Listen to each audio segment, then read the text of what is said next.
தங்கை பாலியல் சீண்டலுக்கு உள்ளாக்கப்பட்டதை எதிர்த்தும் அந்த பெண்ணிற்கு இழைக்கப்பட்டிருக்கக்கூடிய அநீதிக்கு நீதி வேண்டியும் நாம் தமிழர் கட்சியின் சார்பில் நடைபெற்றுக் கொண்டிருக்கக்கூடிய இந்த கூட்டத்தில் கலந்து கொள்ளக்கூடிய அன்பான உறவுகளே, அடிப்படையில் நம்முடைய சமுதாயம் குற்றச்சமுதாயமாக நாளுக்கு நாள் மாறி வருகிறது. வழக்கறிஞர்களுக்கு பாதுகாப்பு இல்லை, நீதிமன்ற வளாகத்திலேயே வெட்டி கொள்றான். கிராம நிர்வாக அலுவலர்களுக்கு பாதுகாப்பு இல்லை, விஏஓ அலுவலகத்திலேயே வெட்டி கொள்றான். வங்கி ஊழியர்களுக்கு பாதுகாப்பு இல்லை, வங்கிக்குள்ளேயே சென்று கொள்றான். மருத்துவருக்கு பாதுகாப்பு இல்லை, மருத்துவமனைக்குள்ளேயே போய் வெட்டான் குத்துறான்.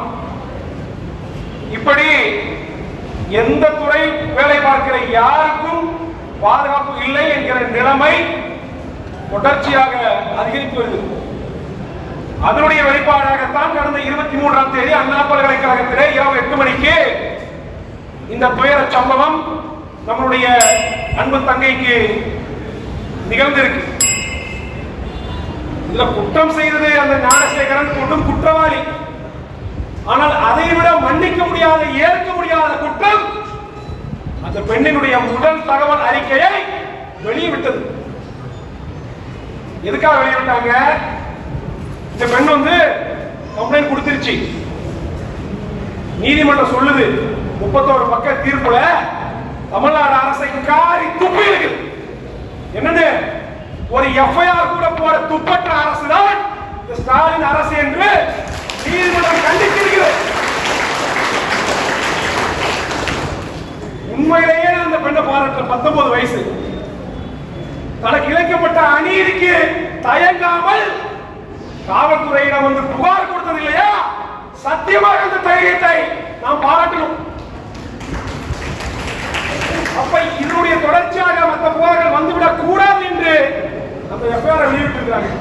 நான் கேட்கிற ஒரு கான்பிடென்ஷியல் ரிப்போர்ட் இந்த எஃப்ஐஆர் எப்படி வெளியிட்டீங்க? இப்ப போட்டிருக்கான பீயிங் சட்டம் பாரதிய நியாய சங்கீதா இதனுடைய 72வது பிரிவின் படி இந்த கான்பிடென்ஷியல் ரிப்போர்ட்டை வெளியிட்டது குற்றம். முதல் கேள்வி, எதற்காக இந்த எஃப்ஐஆர் முதல்ல ஆன்லைன்ல பதிவிட்ட பண்ணணும்? கம்ப்ளைண்ட் கொடுத்தது அந்த பெண்ணு, அந்த பெண்ணுக்கு ஒரு காப்பி கொடுத்துருப்ப, பிறகு எப்படி எஃப்ஐஆர் நீ ஆன்லைன்ல கசிய விட்ட? அப்ப திட்டமிட்டு திமுக அரசு இதற்கு துணை போகுது. 23ஆம் தேதி போய் மிரட்டான். அந்த பெண் கூட இருந்த ஆண் நண்பரை அடித்து இந்த பெண்ணுக்கு பாலியல் சீண்டல் கொடுத்து அதை வீடியோ ஃபுட்டேஜ் எடுத்து நீ வருங்காலத்தில் சொல்வதற்கு கொச்சையா இருக்கு, என் கூட படுக்கவில்லை என்றால் இதை நான் கசிய விடுவேன் மிரட்டிருக்கான். ஜட்மெண்ட்ல இருக்கு. செக்ஷுவல் ஃபேவர் எனக்கு பண்ணலாம், நான் உடைய கசிய விடுவேன், டீடுக்கு விடுவேன், உன் பெற்றோர்களுக்கு அனுப்புவேன்னு மிரட்டிருக்கான். இல்ல காவல் ஆணையர் சொல்றாரு, அருண் பத்திரிகையாளர் சந்திப்புல என்ன சொல்றாரு? அவன் போனு ஃபிளைட் மோட்ல இருக்கு பேசும்போது. உங்களுக்கு எப்படி தெரியும்? ஏன் போன்ல ஃபிளைட் மோட் போட்டனா இல்லையா அப்படின்னு எனக்கு தானே தெரியும். அவன் பேசும்போது மிரட்டும் போது அந்த ஞானசேகரனுடைய அலைபேசி ஃபிளைட் மோட்ல இருந்துச்சுன்னு காவல் ஆணையர் யாருக்கு எப்படி தெரியும்? சரி, தெரியும் அப்படின்னா during the course of investigation புலனாய்வு நடக்கும் போது அதை கசிய விடலாமா வெளியே? எதிர்பார்த்துக்கு டிஃபென்ஸ் ஆகாது. அப்ப என்ன ஆணையறீங்க? யாருடைய பேச்சை கேட்டு செயல்படுறீங்க? அவன் உண்மையிலேயே ஒரு ஆளுக்கு பேசியிருக்கான். அப்ப மிரட்டான், நீ எனக்கும் நான் போன்ல பேசக்கூடிய ஆட்களுக்கும் நீ பாலியல் ரீதியாக உதவி செய்யவில்லை என்றால் நான் கசிய விடுவேன் அப்படின்னு மிரட்டான். அந்த ஆள் யாரு? நான் கேட்கிறேன், தொடர்ச்சியாக என்ன குற்றம் நடக்குதோ அத்தனை குற்றத்திலையும் பாருங்க ஆளுங்கட்சி பிரமுகர் எவனா தொடர்பு இருப்பான். கள்ளக்குறிச்சி சாலை வழக்கில் தொடர்பு, இந்த வழக்கில் தொடர்பு. அப்ப என்ன தைரியம் இவங்களுக்கு? ஆட்சி நம்மளுது, அரசாங்க நம்மளுது, முதலமைச்சர் நம்மாலு, அமைச்சர் நம்மாலு, காவல்துறை நம்ம மீறி ஒன்று செய்ய முடியாது. இந்த தைரியம் தான் இவர்கள் குற்றவாளியாக குற்றம் செய்கிறதுக்கு உந்துது. ஞானசேகரன் சொல்லப்படக்கூடிய அந்த குற்றவாளி, அந்த அயோக்கியன் முதல் குற்றவாளி அல்ல, இஸ் a habitual offender. தொடர்ச்சியாக இதே வேலையை செய்யக்கூடிய ஆள். இதற்கு முன்பாக அவன் மீது 20 வழக்குகள் நிலுவையில் இருக்குது.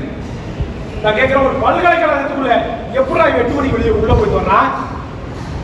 நீங்க பாருங்க, அண்ணா பல்கலைக்கழகத்துக்குள்ள 70 சிசிடிவி கேமராக்கள் இருக்குது. இதுல பாதி வேலை செய்யல, காரி துப்பு இருக்கு நீதிமன்றம். எதுக்கு எதுக்கெல்லாமோ நிதி ஒதுக்குறீங்க? எதுக்கு அப்பனுக்கு செலவைக்கிறதுக்கு 100 கோடி ஒதுக்குறீங்க? விளம்பரம் பண்றதுக்கு பல ஆயிரம் கோடிகள் ஒதுக்குறீங்க. ஒரு அண்ணாதுரை பேர்ல இருக்கக்கூடிய ஒரு தலைவர் பேர்ல இருக்கக்கூடிய ஒரு பாப்புலர் யூனிவர்சிட்டி, இந்தியாவுடைய தரவரிசையில முதல் 5 இடங்கள் 10 இடங்களில் இருக்கக்கூடிய ஒரு யூனிவர்சிட்டி, பக்கத்துல ஆளுநர் மாளிகை இருக்குது, ஐஐடி காலேஜ் இருக்குது. இருக்கக்கூடிய அந்த அண்ணா பல்கலைக்கழகத்துக்குள்ள உங்களுக்கு ஊர் பேர் தெரியாத ஞானசேகரன் எப்படி உள்ள போயிட்டு வரலாம் 8 மணிக்கு? போகும்போது செக் பண்ண செக்யூரிட்டி இல்லையா? சிசிடிவி கேமரா வேலை செய்யல. இதை விட கேவலம் வேற என்ன இருக்க முடியும்? ஒரு ரெப்யூட்டட் யூனிவர்சிட்டியிலேயே அங்க படிக்கக்கூடிய மாணவிக்கு இதான் நிலைமைன்னா, குக்கிராமத்தில் ஊர் பேர் தெரியாத பள்ளிகளையும் கல்லூரிகளையும் படிக்கக்கூடிய என்னுடைய தங்கைகளுக்கும் அக்காக்களுக்கும் என்ன பாதுகாப்பு என்கிற கேள்வி நம்ம எழுப்ப வேணாமா? தெரிஞ்சு பாருங்க. இந்த ஞானசேகரன் யாரு? அமைச்சர் மா சுப்பிரமணியனுக்கு வேண்டப்பட்டவன், மறுக்க முடியாது. திமுகவுடைய பிரமுகர், மறுக்க முடியாது. பாருங்க, அமைச்சர் மா சுப்பிரமணியன் ஒருத்தர் போய் சந்திக்கிறான்னா அது சந்தேகத்தில் அமைச்சர் பேர்ல பல பேர் போய் சந்திப்பாங்க, வருவாங்க. ஆனா இந்த ஞானசேகரன் வீட்டுக்கு மா சுப்பிரமணியன் போய் பிரியாணி சாப்பிட்டு வச்சிருக்கிறாரு. எப்படி? அப்ப சாதாரண ஆள் இல்லை.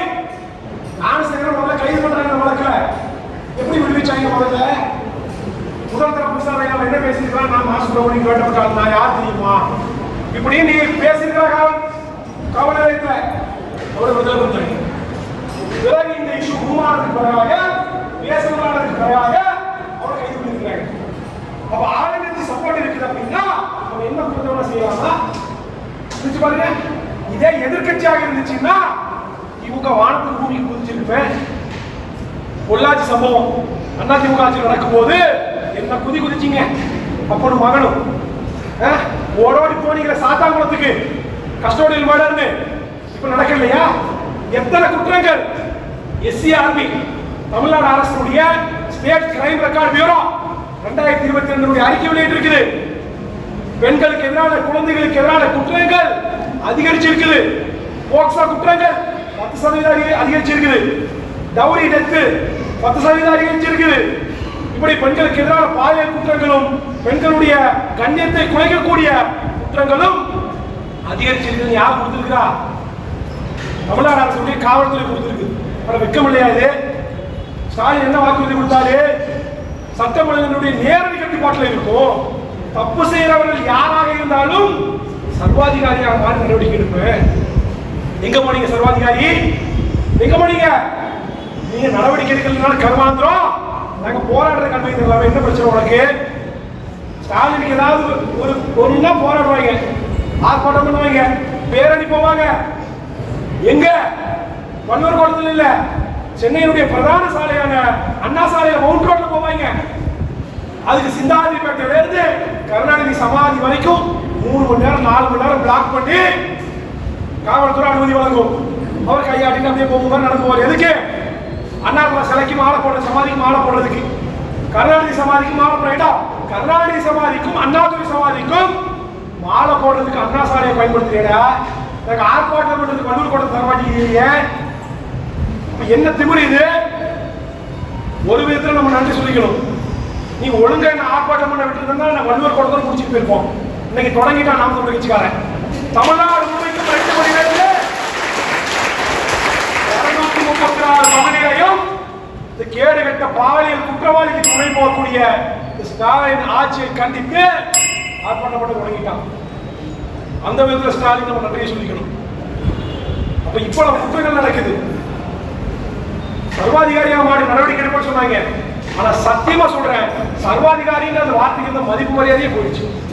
இப்படி ஒரு தம்பி சர்வாதிகாரியை, ஒரு கேவலகட்ட சர்வாதிகாரியை, ஒரு பொம்மை சர்வாதிகாரியை தமிழ்நாடுல, இந்தியாவில் உலகமே பார்த்திருக்காது.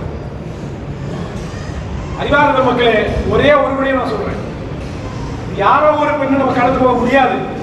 நம்ம அக்காக்கள், நம்ம தங்கைகள், நம்ம வீட்டு பிள்ளைகள் பள்ளிக்கூடத்தில் படிக்குது, கல்லூரிகளில் படிக்குது. நாளைக்கு இது யாருக்கு வேணுமானாலும் நிகழலாம். அதனால யாரோடைய பிரச்சனை என்று இதை கடந்து விடாமல் என் வயதை ஒத்த மாணவர்களும் இளைஞர்களும் இதை பேசுவதாக்க வேண்டும். அரசுக்கு அரசியல் நெருக்கடியை ஒடுக்க வேண்டும். நம்மளுடைய ஒவ்வொரு பதிவும், ஒவ்வொரு வாட்ஸ்அப் ஸ்டேட்டஸும், ஒவ்வொரு ட்விட்டர் பதிவும் இது குறித்து இருக்கணும். நம்ம இதை தொடர்ச்சியாக பேசி அழுத்தம் கொடுத்தால்தான் பாதிக்கப்பட்ட அந்த பெண்களுக்கு நீதி கிடைக்கும். இல்லாவிட்டால் மற்ற வழக்குகளைப் போல இதையும் மூடி விடுவார்கள். அறிவார்ந்த மக்கள், இந்த பெண்ணுக்கான நீதி அது நம்மளுடைய தங்கை, அது நம் கையிலே இருக்குது என்பதை கேட்டுக்கொண்டு விடைபெறுகிறேன். நன்றி, வணக்கம். நாம்